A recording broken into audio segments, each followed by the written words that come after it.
Hello mes amis, aujourd'hui on va parler de quelques pièges qui arrivent quand on se lance. Ça veut dire, tu sais, au début on est porté par une certaine vision, un enthousiasme, une envie de changer sa vie, le monde. Et tu vois, mais comme tu sais, entre le rêve et la réalité, il y a un grand chemin parfois avec des obstacles. Je sais que c'est un peu cliché, mais le plus frustrant, c'est beaucoup de ces difficultés. On pourrait les éviter. Ça veut dire on peut les anticiper en tout cas. Mais pour ça, il faut un peu les connaître. Ça veut dire, c'est pourquoi je vais vous montrer, je vais te présenter un peu les plus gros pièges, on dirait comme ça, qui nous attendent parfois. Quand on se jette dans la création, par exemple, d'une entreprise, d'un projet, comme ça. Alors, le but, c'est pas de faire peur, tu vois, mais c'est le contraire, c'est de vous donner un éclairage sur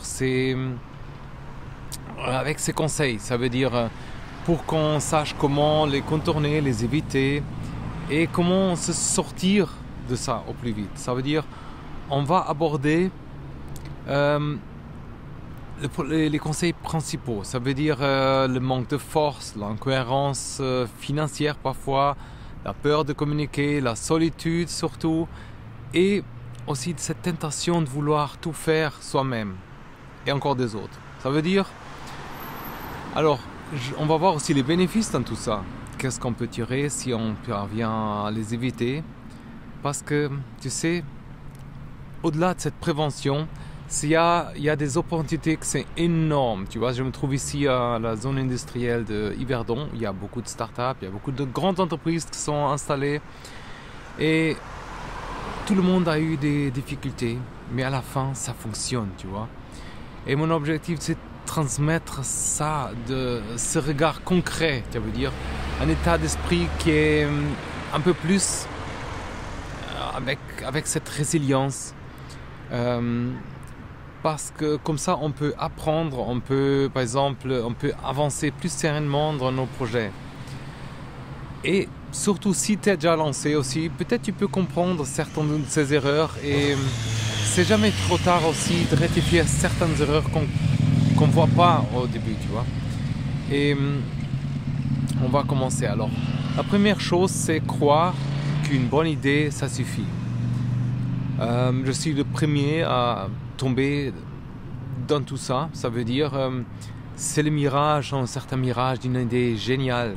Ça veut dire c'est de penser qu'on a cette idée que tout le monde va adopter. Par exemple, des investisseurs vont venir et tu sais, mais en réalité parfois c'est qu'une idée qui ne vaut pas grand chose si elle n'est pas mise en œuvre aussi. Comme j'ai dit, je connais quelqu'un où c'est vraiment arrivé une grande idée, un grand projet, mais qu'on n'a pas vraiment testé, on n'a pas validé, on s'est juste appuyé sur rien. Ça veut dire, le marché, il s'en fiche un peu de nos rêves. C'est la réalité, ça fait mal, tu vois, parfois, mais il faut savoir qu'est-ce qu'on apporte de concret. Ça veut dire, c'est un piège parce qu'on risque de s'enfermer parfois dans cette illusion, de sous-estimer l'importance de valider, tu vois. Ça veut dire on s'investit trop, et trop tôt surtout, sans s'assurer s'il y a vraiment cette demande. Alors, ça veut dire on néglige un peu cette partie pratique aussi. Alors, des bénéfices d'éviter, par exemple, tous ces pièges. Ça veut dire, si on valide notre idée sur le terrain, on confirme et on peut ajuster, tu vois. Ça veut dire, il y a moins de risques, tu ne dépenses pas tout ton argent, énergie dans un projet que personne veut acheter. Ça veut dire, on gagne du temps aussi, on développe par exemple plus vite la bonne version de notre produit. Ça veut dire, sur le marché, on appelle Minimum Viable Product. Ça veut dire MVP. Ça veut dire, c'est un test simple pour recueillir, par exemple, des avis sincères, des précommandes, avant de vraiment Par exemple, continuer, ça veut dire, tu peux interroger, par exemple, tes futurs clients, par exemple, est-ce que vous acceptez payer pour ça? Pourquoi? Comment est-ce que je peux améliorer, par exemple? Et après, tu peux adopter en conséquence. Ça veut dire, le deuxième piège, c'est aussi, comme je disais au début, vouloir faire tout soi-même. Au début, c'est clair. Mais, tu sais, on pense souvent, en tout cas au début, qu'on doit tout assumer. Les finances, le marketing, la production, logistique.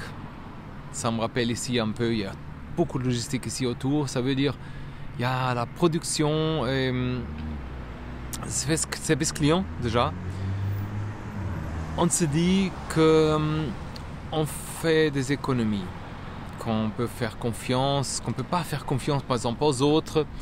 Et à la fin, on s'épuise. Ça veut dire on perd de vue un peu nos priorités, la qualité de notre travail aussi, et on se surménage. Ça veut dire on néglige vraiment notre métier de s'occuper des tâches plus importantes au lieu de tâches secondaires. Tu vois, même je connais des gens des grandes entreprises, ou des moyennes entreprises, qui micro-manageaient beaucoup de choses. Ça a juste apporté beaucoup de confusion. Ils ne se sont pas concentrés sur vraiment leur job de directeur, de chef d'entreprise, tu vois. Et on n'a pas l'expertise dans tous les domaines. Ça veut dire on risque des erreurs qui coûtent après, tu vois. On ralentit la croissance, on fait les métiers des autres difficiles. Par exemple, ils sont là avec leurs expertises, leur spécialisation. Si on délègue correctement, on se libère aussi mentalement. Ça veut dire on se concentre sur ce qu'on aime vraiment faire, comme la stratégie, la relation client.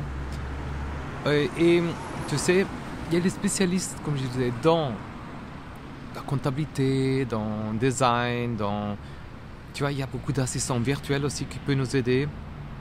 Et à la fin, ça fait plus pro, tu vois. Tu as une meilleure organisation, tu apprends à coordonner aussi une équipe, par exemple, et à partager les compétences aussi. Tu apprends beaucoup, tu vois. Alors même si ton budget est limité, tu peux trouver un freelance pour quelques missions, par exemple. Et c'est un win-win, ça veut dire, par exemple, échange ta prestation contre la sienne, ou si vous avez des compétences complémentaires, vous pouvez travailler ensemble un peu. Il faut se dire qu'investir un peu pour alléger tu vois, ça permet aussi de croître plus vite et aussi de mieux croître, ça veut dire avec plus de qualité. Après, on sous-estime aussi notre cash flow, ça veut dire la trésorerie, ça veut dire, tu sais, un des grands pièges parfois que je vois, c'est de regarder seulement, par exemple, qu'est-ce qu'on vend, qu'est-ce qu'on peut vendre, les marges, mais on oublie tout ce qui est nécessaire pour survivre, ça veut dire on peut avoir un bilan comptable qui est bien, mais si, par exemple, le client, imagine, qui paye trop tard, ou si tes dépenses tombent tout en même temps, tu vois, tu risques un peu certaines crises de liquidité, asphyxie financière. Alors, sans argent qui est disponible, tu vois, même comme dans la vie privée, tu vois, on ne peut pas acheter des matières, on ne peut pas payer ses charges parfois, saisir des opportunités, il va y avoir une réserve pour ça. Et alors ces retards, tu vois, ça peut tuer un business, okay? Même si on est rentable sur le papier parfois. Aussi, alors ça veut dire si on arrive à avoir un bon cash flow, tu vois, on peut anticiper par exemple parfois on évite la surprise d'avoir un compte à zéro par exemple, on peut discuter avec les fournisseurs de clients pour mettre en place des échéances pour qu'ils payent par petits bouts au lieu de payer après 3 mois par exemple. Et on dort mieux aussi si on sait qu'on a assez de réserves, qu'on a un plan financier qui est clair. Alors c'est important, comme je fais tenir un tableau Excel par exemple, qui te dit par mois où tu es. D'ici 3 mois, tu peux avoir le solde. Mais c'est important de mettre à jour chaque 2 semaines, chaque mois, tu vois, note tous les entrées, sorties, et recontacte des clients s'il y a des factures qui traînent. Et la comptabilité peut t'aider dans ça. Si tu as un problème, ou si tu as, par exemple, tu peux discuter avec la banque, un crédit, mais c'est important, tu vois, de suivre tout ça. Une autre erreur, c'est surcharger son planning. Oublier le repos, oublier un peu de temps de réserve. C'est 2 heures par jour, 7 jours sur 7, ça marche pas, ok? Ça veut dire, ça risque... bien sûr, un travail intense, c'est important. Surtout au début, par exemple. Mais il ne faut pas oublier qu'on peut faire un burn-out. Tu sais, notre corps, notre esprit, il a besoin de respirer, de ressourcer, d'avoir des moments de créativité, tu vois. Alors la fatigue, ça risque vraiment aussi de nous faire des erreurs. Ça veut dire qu'on fait plus d'erreurs.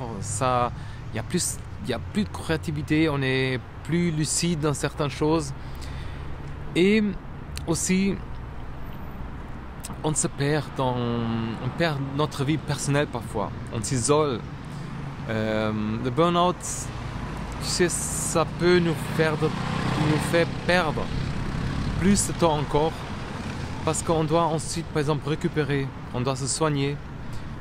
Alors, il faut balancer tout ça. Pour avoir une productivité de qualité, par exemple, mieux, par exemple, il faut par exemple avoir 6 heures efficaces de travail. Même au début, juste 6 heures, ça suffit au lieu de 10 heures si on est moitié endormi. On n'a pas par exemple, cette créativité, cette énergie, tu vois. Alors, ça nous permet d'avoir un équilibre mental aussi. Comme je dis, on gère mieux les stress. Concrètement, par exemple, tu peux planifier tes pauses, des week-ends off, par exemple, des soirées où tu regardes plus tes emails, tu fais des micro-siestes quand c'est nécessaire, et apprends à faire confiance à ce que tu sens aussi. Apprends à faire confiance à ton équipe, tes assistants virtuels si tu as des systèmes. Mets en place ces systèmes vraiment, pour pas que tout dépende que de toi, ok? Alors, vraiment, on pense pas assez. Par exemple, une entreprise n'a pas besoin d'un héros qui est épuisé, mais quelqu'un qui est lucide, qui inspire confiance, tu vois. Le 5e erreur, je pense que c'est le dernier que je voulais discuter, c'est négliger un peu la communication, tu vois, et le marketing aussi dans tout ça. Ça veut dire, les gens parfois, et j'ai eu cette illusion aussi au début, cette illusion que le produit ou service, ça se vend tout seul. Crois-moi, on peut avoir le meilleur service, le meilleur produit au monde, tu vois. Mais si personne ne sait, ça veut dire personne ne veut, personne n'achète, tu vois, ok? Ça veut dire il ne faut pas investir du temps et de l'énergie sans communiquer. Et ça, c'est un piège courant, tu vois. Je connais quelqu'un, plusieurs, mais surtout une personne où ça fait un peu la peine. Il va mourir avec son projet, ça va jamais aller à l'avance, tu vois, parce qu'il n'y a pas la communication. Parce que les gens y croient quand même, un peu bouche à oreille, ça va suffire, tu vois. Parfois, on n'aime pas se vendre, tu vois, mais sans visibilité, on perd vraiment cette potentiel, tu vois. Ça veut dire, il faut se démarquer. Il faut démarquer notre offre dans un marché qui est parfois très concurrentiel, tu vois. Et on peut convaincre quelqu'un si on montre qu'il y a des bénéfices derrière, que notre histoire tient le coup, tu vois. On crée une relation avec des potentiels clients. Ça veut dire, c'est important. Ça veut dire, on peut avoir plus de gens qui viennent vers nous avec une stratégie marketing qui est ciblée. On attire des curieux qui peuvent devenir des acheteurs, tu sais. Et être présent aussi sur les réseaux, comme on sait, c'est avoir un site propre, des visuels de qualité aussi. Ça renforce la confiance, ça augmente la notoriété qu'on a. Et peu à peu, notre nom, notre service circule. On a des retours, on est conseillé à quelqu'un, on est sollicité. Alors, même si tu n'es pas expert, commence petit, tu vois. Un compte bien sur LinkedIn, sur Instagram, où tu postes régulièrement des astuces, tu vois, des témoignages clients, ose parler de ta passion, tes raisons, ton projet, tu vois. Et comment il va changer vraiment la vie de tes clients, tu vois. Si besoin, par exemple, investir dans un freelance pour t'aider à élaborer, par exemple, une identité visuelle, un plan de médias, de social media, par exemple, dans les réseaux sociaux, quoi. Alors, l'important dans tout ça, c'est être juste visible, ok? Il y a encore une autre erreur, quand même. Il y a, par exemple, vouloir aller partout. Ça veut dire le piège d'être présent partout. Ça veut dire, bien sûr, on est enthousiaste sur notre projet, c'est bien. On veut, par exemple, viser plusieurs marchés et tout en même temps.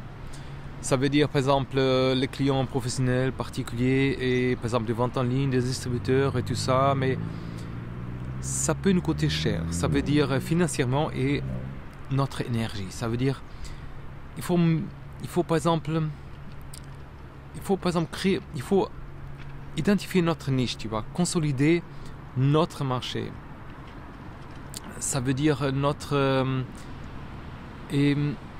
consolider avant d'aborder quoi que ce soit. Ça veut dire il faut concentrer nos efforts surtout sur notre niche. Ça veut dire il faut comprendre mieux notre marché. Ça veut dire on optimise par exemple nos ressources qui sont limitées, il faut dire. Hein.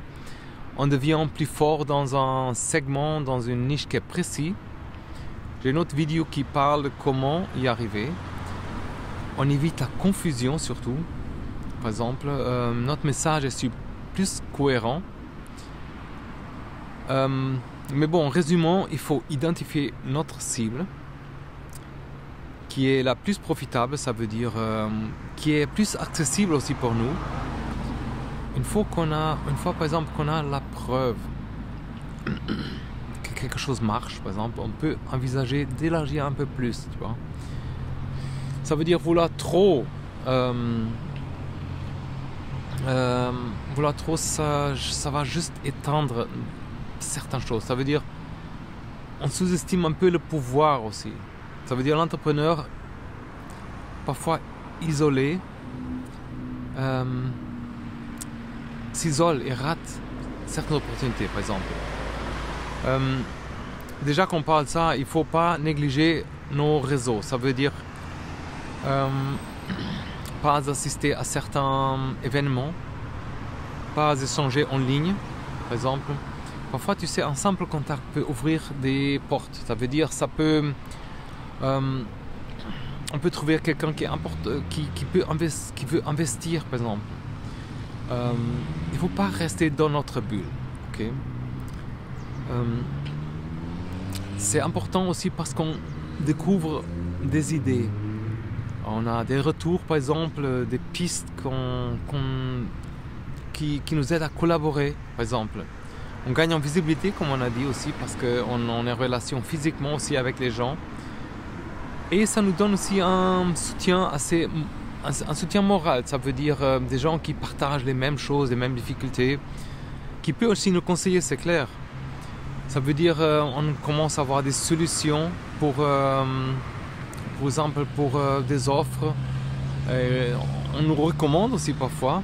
On peut se recommander mutuellement. Ça veut dire les personnes de notre réseau ils suggèrent à des autres personnes. Ça augmente un flux, par exemple, des gens qui sont intéressés. Et les discours, ça nous donne aussi une perspective de ce qu'on fait bien ou mal. Juste simplement ça, tu vois. Et Alors participe vraiment à des meetups, des groupes Facebook, des associations par exemple, il y a des groupes LinkedIn aussi. Et écoute aussi les gens, juste ça, tu vois. Il y a un point aussi qui vient souvent, c'est se lancer trop tôt ou trop tard. Même si c'est pas évident de trouver juste, tu vois, le juste moment, mais les extrêmes, ça peut nous piéger. Par exemple, imagine trop tôt, tu sors un produit qui est pas assez fini. C'est pas clair, par exemple, ta proposition est pas claire. Tu te trouves avec un mauvais retour, par exemple, ou aucune traction, par exemple. Trop tard, ça veut dire, par exemple, tu attends la perfection, c'est un autre grand piège. Et pendant ce temps, un concurrent ou quelqu'un d'autre il sort des choses qui sont moins parfaites, mais il prend un peu la place dans le marché, par exemple. Et ça t'échappe un peu, tu vois.